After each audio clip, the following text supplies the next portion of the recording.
कर एकेडमी में आपका स्वागत है। हम देख रहे हैं क्वाड्रेटिक इक्वेशन का प्रैक्टिस सेट 2.5 के जो हमारे बचे हुए क्वेश्चन है, क्वेश्चन नंबर 5, 6, 7, वो आज हम देखने वाले हैं। तो देखते हैं क्वेश्चन नंबर 5। क्वेश्चन नंबर 5 हमें बताया गया है कि sum of the roots of a quadratic equation is double their product, find k. If equation, हमें इक्वेशन दिया गया है कि x² minus 4kx plus k plus 3 equal to 0। हमें बताया गया है कि एक क्वाड्रेटिक इक्वेशन है, उसका जो सम है, सम ऑफ द रूट्स, हमारे जो रूट्स होते हैं, हमारे रूट्स कौन से होते हैं? हमारे रूट्स होते हैं कि अल्फा प्लस बीटा कि sum of the roots of a quadratic equation is double their product. मतलब क्या कि जो सम ऑफ द रूट्स है कि वो है डबल है किसके? उसके प्रोडक्ट के। मतलब प्रोडक्ट क्या होते हैं रूट के? Alpha into beta. मतलब कि sum of the roots is double their product. Okay, ये हमारी कंडीशन है। तो हम देखते हैं, शुरुआती से देखते प्रॉब्लम को। ओके, देखिए सॉल्यूशन में तो क्या है? द गिवन इक्वेशन इज, क्या है द गिवन इक्वेशन? कि x² माइनस 4kx प्लस, मैं इनको ब्रैकेट में लिखता हूं, इक्वल टू 0। अब देखिए, तो हमें सम ऑफ द रूट्स और प्रोडक्ट ऑफ द रूट्स निकालना है। तो हमें क्या करना पड़ेगा? सम ऑफ द रूट्स का फॉर्मूला होता है कि alpha plus beta equal to minus b upon a, और प्रोडक्ट ऑफ द रूट होता है कि सी अपॉन ए। तो इसके लिए हमें बी ए की जरूरत पड़ेगी। तो हमें क्या करना पड़ेगा? इस इक्वेशन को कंपेयर करना पड़ेगा स्टैंडर्ड फॉर्म से। तो मैं क्या करूंगा? कंपेयर विथ, क्या होता है standard form? ax² plus bx plus C equal to 0। तो देखो, कंपेयर करने के बाद a की वैल्यू मिलेगी 1, b की मिलेगी यहाँ पे क्या है -4k, और c की मिलेगी ये total term that is k plus 3। Okay, अब हमें जरूरत है सम ऑफ द प्रोडक्ट्स की। तो मैं क्या करूंगा? पहले अल्फा प्लस बीटा निकालूंगा। क्या होता है alpha plus beta? Minus b upon a. तो माइनस ये रहा, और बी की वैल्यू क्या है? -4k। मतलब कि ये रहा -4k, और अपॉन ए की वैल्यू कितनी है? 1। मतलब ये माइनस माइनस हुआ प्लस, मतलब ये सिर्फ 4k। ओके, और प्रोडक्ट ऑफ द रूट्स मतलब अल्फा इंटू बीटा, ये रहा सी अपॉन ए। सी की वैल्यू कितनी है? k प्लस 3 अपॉन ए की वैल्यू है 1, मतलब k प्लस 3। ओके, अब कंडीशन क्या है?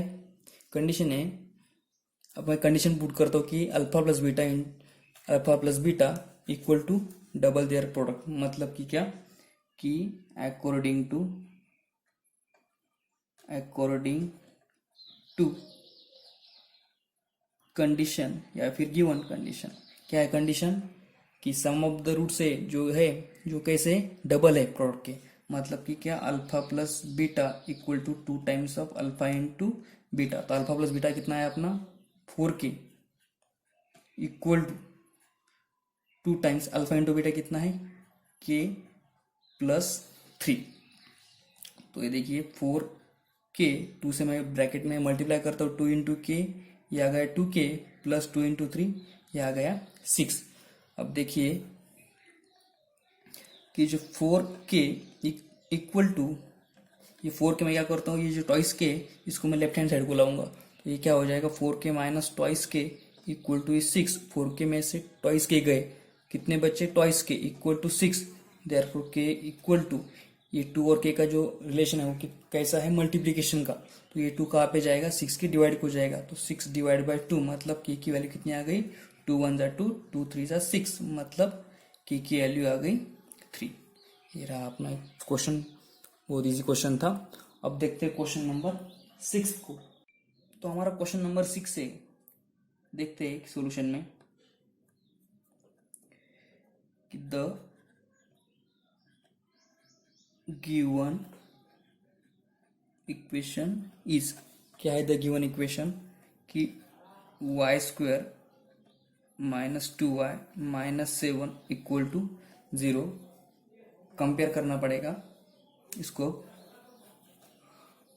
कंपेयर विथ यहाँ पे वेरिएबल कौन सा है, y का, तो मैं क्या करूँगा, compare with A y square plus B y plus C equal to 0 के साथ। ओके, तो ए की वैल्यू क्या मिल जाएगी, यहाँ पे कोई नहीं मतलब 1 है, मतलब ए की वैल्यू हो गई 1, बी की वैल्यू हो गई -2 और सी की वैल्यू हो गई -7।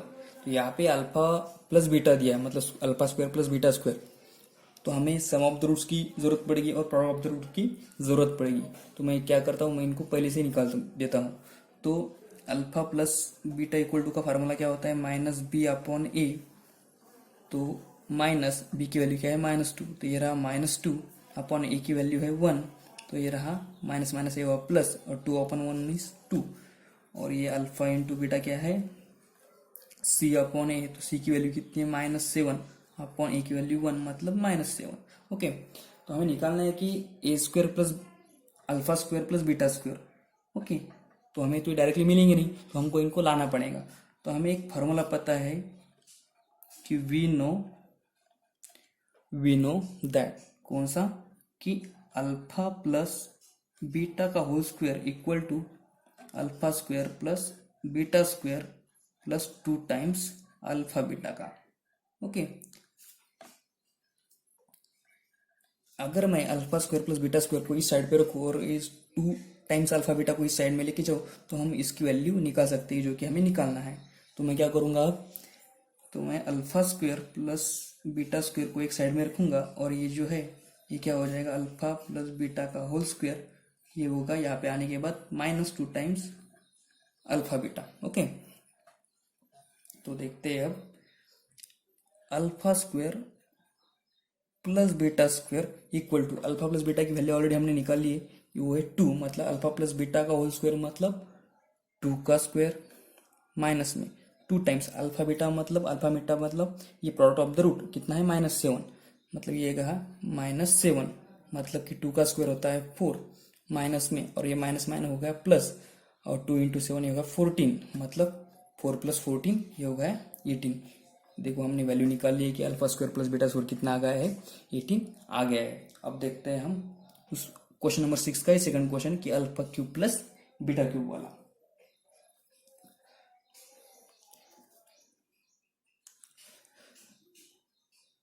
सेम क्वेश्चन है,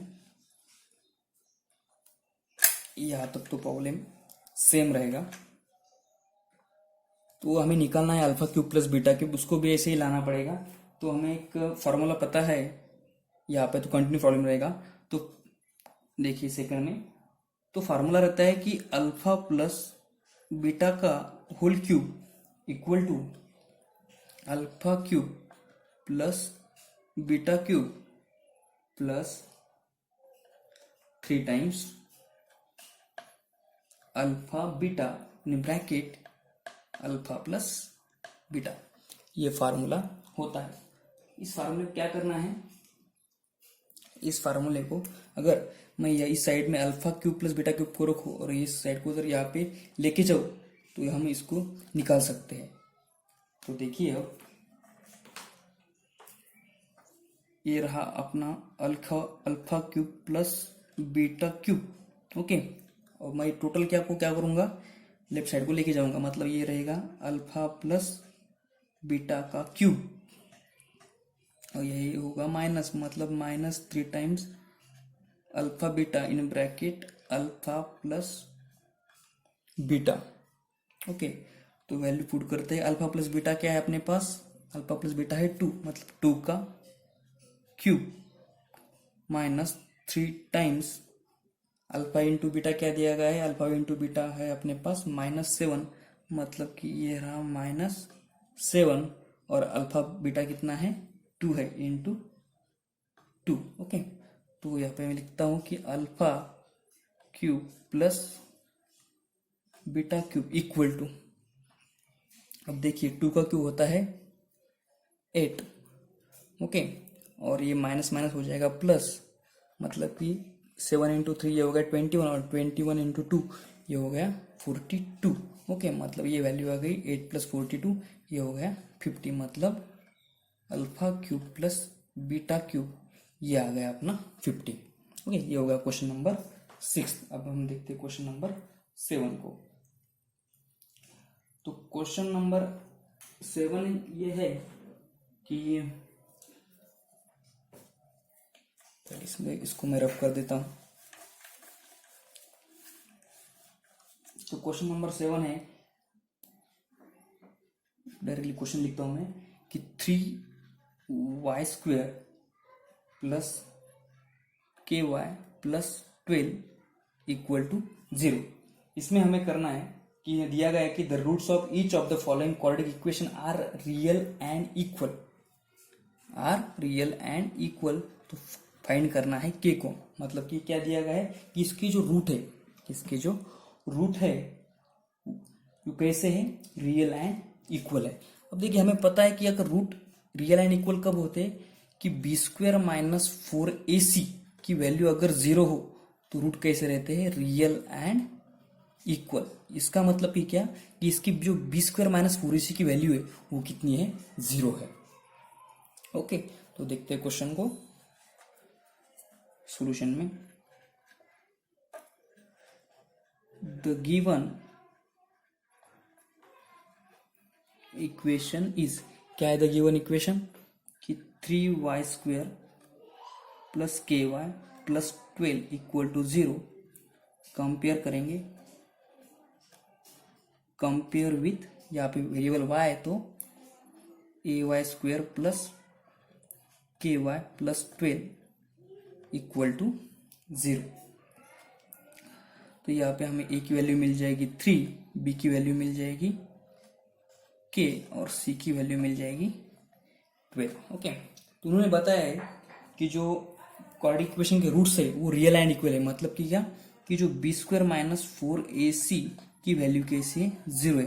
मतलब कि हमें क्या करना पड़ेगा, वैल्यू पुट करेंगे तो b की वैल्यू कितनी है, k, तो k का स्क्वायर माइनस 4, a की वैल्यू कितनी है 3 और c की वैल्यू कितनी है 12 इक्वल टू 0। मतलब k² माइनस 4 इंटू 3 ये हो गया 12 और 12 इंटू 12 इक्वल टू 0। मतलब कि k² माइनस 14 इंटू 14 ये हो गया 144 इक्वल टू 0। देयरफॉर ये हो गया k² इक्वल टू 144, मतलब कि k इक्वल टू हो गया माइनस प्लस 12। ओके, ये होगी k की वैल्यू। अब देखते हैं क्वेश्चन नंबर 2 को। तो क्वेश्चन नंबर 2 यही पे सॉल्व करेंगे। तो क्वेश्चन नंबर 2 दिया गया है कि kx in bracket x minus 2 plus 6 equal to 0। इसका भी सेम इक्वेशन है कि जो रूट है वो रियल एंड इक्वल है। ओके, तो सॉल्यूशन में देखते हैं कि क्या है, kx in bracket x minus 2 plus 6 equal to 0। kx से मैं अंदर मल्टीप्लाई करूंगा, मतलब kx इंटू एक्स, ये हो गया kx² minus twice kx plus 6 equal to 0। Okay, तो कंपेयर करेंगे, compare with ax² plus bx plus c equal to 0 के साथ। तो हमें a की वैल्यू मिल जाएगी k, b की वैल्यू मिल जाएगी माइनस ट्वाइस k और c की वैल्यू मिल जाएगी 6। क्या दिया गया है, अकॉर्डिंग टू कंडीशन क्या है कि जो रूट रियल एंड इक्वल है वो कब होते हैं कि b² माइनस 4ac की वैल्यू कैसी है, 0 होने के बाद वो रूट रियल एंड इक्वल होते हैं। मतलब कि क्या कि b² minus 4ac equal to 0। तो b की वैल्यू कितनी है, माइनस ट्वाइस k का स्क्वायर माइनस 4, a की वैल्यू कितनी है k और इंटू c की वैल्यू है 6 equal to 0। Therefore minus twice k का स्क्वायर होता है 4k² माइनस 4 इंटू k, ये होगा 4k और ये 4 इंटू 6 ये होगा 24k इक्वल टू 0। ऐसे मैं k को कॉमन निकालूंगा तो ये आ जाएगा, ये 4 भी कॉमन निकलता है तो 4k कॉमन निकालूंगा, इन ब्रैकेट बचेगा k और यहाँ पे हो जाएगा माइनस 6 इक्वल टू 0। मैं इनको करता हूँ सेपरेट, मतलब कि 4k इक्वल टू 0 और k माइनस 6 इक्वल टू 0। मतलब कि यहाँ पे k होगा इक्वल टू 0 और k इक्वल टू ये 6 -6 राइट हैंड साइड को जाने के बाद हो जाएगी पॉजिटिव। ओके, यहाँ पे आ गया k इक्वल टू 0 और k इक्वल टू 6। बट हम यहाँ पे इस इक्वेशन में k की वैल्यू 0 नहीं पुट कर सकते, क्योंकि अगर मैंने इस इक्वेशन में k की वैल्यू अगर 0 पुट की तो यहाँ पे क्या हो जाएगा, 0 हो जाएगा। मतलब 0 इंटू एक्स स्क्वायर, ये क्या हो जाएगा, 0 हो जाएगा। मतलब कि जो पहली वाली टर्म है ये टोटल 0 हो जाएगी। मतलब पहली वाली टर्म अगर 0 हो गई तो ये क्वाड्रेटिक इक्वेशन नहीं बनेगा, क्योंकि क्वाड्रेटिक इक्वेशन के लिए हमें पहली टर्म जो होती है वेरिएबल की, उसका पावर हमें स्क्वायर चाहिए। तो यहाँ पे अगर मैं k की वैल्यू 0 पुट कर दूंगा तो यहाँ पे पहली टर्म 0 हो जाएगी, इसलिए हम k की वैल्यू 0 नहीं लेंगे। Therefore k not equal to 0, which means k equal to 6। Okay, ये आ गया k की वैल्यू 6। तो इस प्रकार हमारा प्रैक्टिस सेट 2.5 खत्म हो गया। अगर आपको मेरी वीडियो अच्छी लगी हो तो लाइक कर देना और मेरे चैनल को सब्सक्राइब करना ना भूले। Thank you.